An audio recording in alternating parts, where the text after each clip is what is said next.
Bonjour Justine, on est dans le jardin du Théâtre des Dons à Avignon pendant le festival. Qu'est-ce que tu fais là?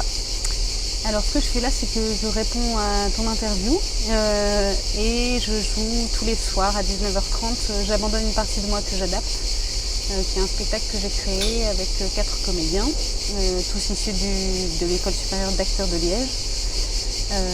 Qui a été créé l'année dernière en 2017 au Théâtre national de Bruxelles.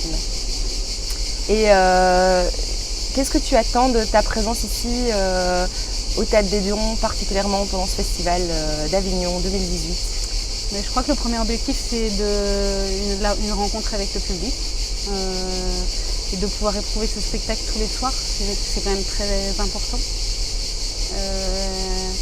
C'est des traversées comme ça. Là, on va jouer 18 fois, donc c'est des choses rares pour des comédiens de pouvoir éprouver un spectacle tous les soirs en continu comme ça. Et c'est intéressant parce que ça révèle parfois un spectacle.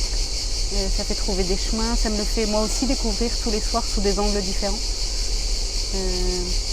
C'est surtout la rencontre avec le public et la rencontre avec mon spectacle en fait, qui s'offre à moi tous les soirs sous un angle nouveau.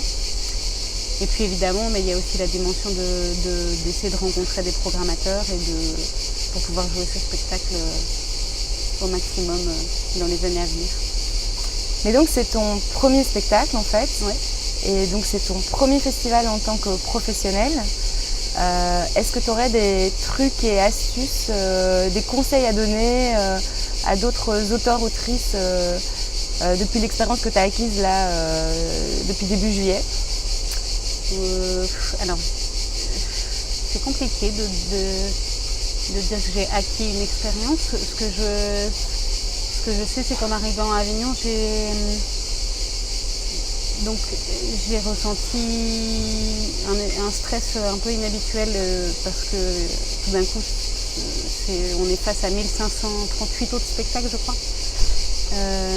Si j'ai un conseil à donner, c'est de ne pas se laisser bouffer par le commerce que peut représenter Avignon et de rester authentique et de continuer à faire son artisanat au jour le jour. Je crois que c'est ça qui est important.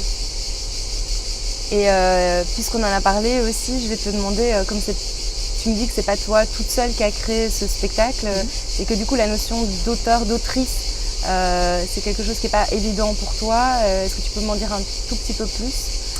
Oui, donc le spectacle c'est une écriture collective.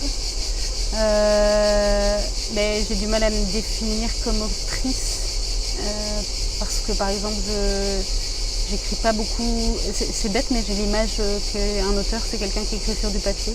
C'est une représentation un peu bête, mais donc voilà, moi j'ai l'impression que l'écriture se fait toujours en dialogue avec des gens ou en dialogue avec des œuvres.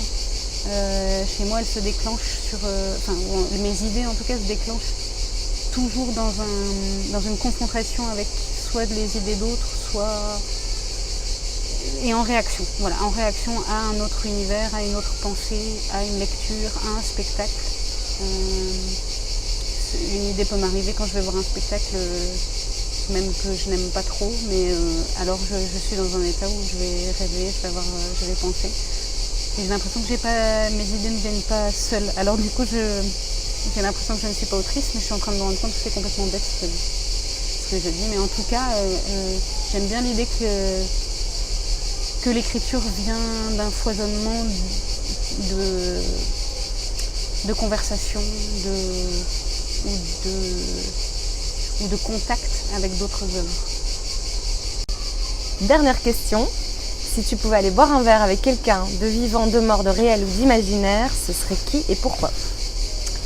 Alors aujourd'hui ce serait avec Vassiliev, tout simplement parce que je viens d'acheter un livre sur lui ce matin et que je lisais qu'il a envisagé sa recherche uniquement en se détachant de l'obsession du temps et des contraintes de production. C'est quelque chose qui me parle beaucoup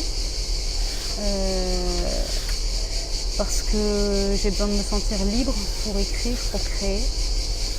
et que parfois la rapidité avec laquelle on doit produire dans un monde qui va de plus en plus vite me pose problème. Voilà, alors j'aimerais bien boire un petit café pour qu'il m'explique comment lui il a dealé avec tout ça. Merci beaucoup Justine. Avec plaisir.